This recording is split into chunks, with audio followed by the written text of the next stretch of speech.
When the strange fact came to be known, there was a terrible commotion in the palace. The occasion of its discovery by the king was naturally a repetition of the nurse's experience. Astonished that he felt no weight when the child was laid in his arms, he began to wave her up and not down, for she slowly ascended to the ceiling as before, and there remained floating in perfect comfort and satisfaction, as was testified by her peals of tiny laughter.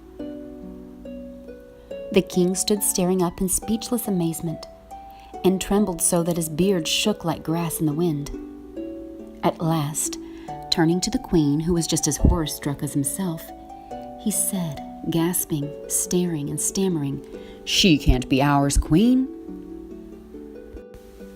Now the queen was much cleverer than the king, and had begun already to suspect that this effect defective came by cause. "I am sure she is ours," answered she, "but we ought to have taken better care of her at the christening. People who were never invited ought not to have been present." "Oh ho," said the king, tapping his forehead with his forefinger. "I have it all. I've found her out. Don't you see it, queen? Princess Make-Him-Know-It has bewitched her." "That's just what I say," answered the queen. "Well, I beg your pardon, my love, I did not hear you. John, bring the steps I get on my throne with." For he was a little king with a great throne, like many other kings. The throne steps were brought and set upon the dining table, and John got upon the top of them. But he could not reach the little princess, who lay like a baby laughter cloud in the air, exploding continuously. "Take the tongs, John," said His Majesty, and getting up on the table, he handed them to him. John could reach the baby now, and the little princess was handed down by the tongs. Chapter 4. Where is she? One fine summer day, a month after these first adventures, during which time she had been very carefully watched, the princess was lying on the bed in the queen's own chamber, fast asleep. One of the windows was open, for it was noon, and the day was so sultry that the little girl was wrapped in nothing less ethereal than slumber itself. The queen came into the room, and not observing that the baby was on the bed, opened another window.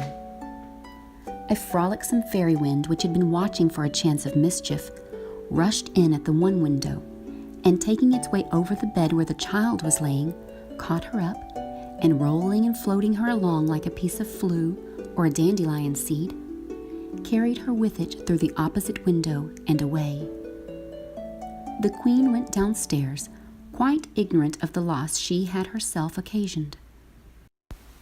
When the nurse returned, she supposed that Her Majesty had carried her off, and dreading a scolding, delayed making inquiry about her.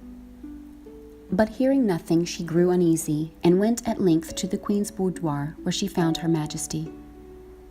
"Please, Your Majesty, shall I take the baby?" said she. "Where is she?" asked the queen. "Please forgive me, I know it was wrong." "What do you mean?" said the queen, looking grave. "Oh, don't frighten me, Your Majesty," exclaimed the nurse, clasping her hands. The queen saw that something was amiss and fell down in a faint. The nurse rushed about the palace, screaming, "My baby, my baby!"